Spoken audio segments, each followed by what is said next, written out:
This whole house just has that grand, expensive look about it. And it has the feel of being big, I think, because you've got the kitchen, the breakfast area, and the great room all open in one big room. When you walk in, the house is very dramatic. You walk into a two-story foyer with a tray ceiling with the very vivid blue colors. And the blue with the browns, that's the new trend. It's spectacular because it makes the room look sophisticated, expensive, elegant, but you've achieved that look by just adding color to the room. When you walk in from the front door, what you see is the catwalk, which also adds to that elegance of the home, of the wow, look at this, and with the wrought iron balusters. And then after you move on from that drama, you go straight into the great room, and then you have the row of windows that go two-story up that are curved, that just makes it look extremely sophisticated. Then we have built-ins on each side of the fireplace, which gives that custom look. And then we have the marble fireplace with the TV over the top, which adds that little bit of, modern sophistication to it. And it opens to the breakfast area and the kitchen, so you have the flow for entertaining, so you're not stuck in one room. If you notice, the kitchen is very open. We have upgraded granite countertops, and we also have an upgraded travertine backsplash with small glass deco pieces in it that just give it that little bit of flair. The deco pieces match the flecks in the granite top. And then it kind of all blends in with the wood, brown wood tones, and then we have the bright blue for the accent in there. All the appliances are stainless steel, they're all from Whirlpool. So they're excellent appliances. Of course, stainless steel is still all the rage.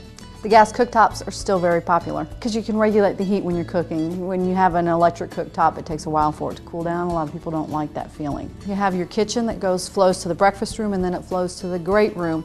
And then that all flows into your dining room and living room, so you don't feel like you're in just one small space. When you walk in, on top of seeing the drama of the foyer and the great room, you see the dining room to your right and then the study to your left.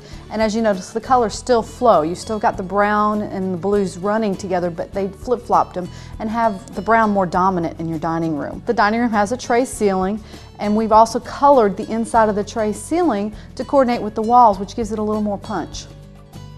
Because the great rooms have gotten so much larger, they use that sometimes as an alternate study instead of a formal room, or even as a music room, and you'll see pianos, great baby grand pianos in there. But also on the first floor, you'll notice we have what we call a Zen room, and that could also be used as a guest bedroom or an in-law suite if you need it, because there's a full bath attached to it. But in this floor plan, we're just showing that you can use that as an alternate relaxing room, a place for the mom and dad to go hide if they want to.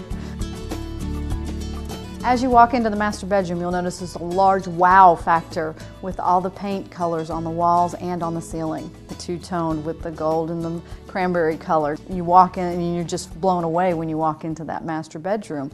And that's just what color does for you. Instead of just leaving your walls white, add a splash of color and it'll make the room look expensive.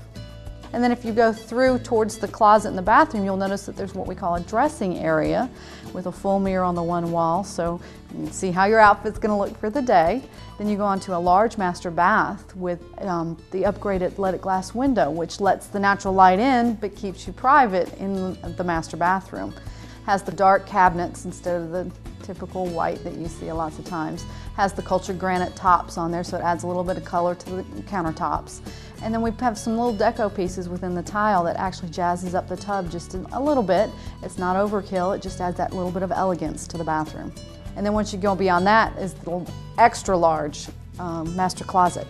The husband's not getting put somewhere else in the house because the wife's taken over everything. We have a private bedroom with its own private bathroom. It's a little more casual with the greens in it. They probably go with an older teenager theme.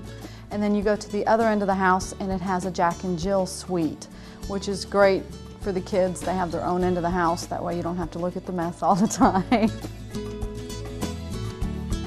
In this particular neighborhood, if you'll notice, first off, it's a gated community, which adds to that sophistication. And then when you come in, it's a lot of natural hardwoods and large wooded lots. So it's very comfortable feeling. It's not like the houses are stacked on top of each other. They don't look cookie cutter. They all have an individual look, which also adds to the elegance and sophistication of the estates at Walden Park. When you add color to a house, it makes it more elegant. It is just not the plain old white walls. Adding colors in an inexpensive way to make the house feel expensive and very elegant.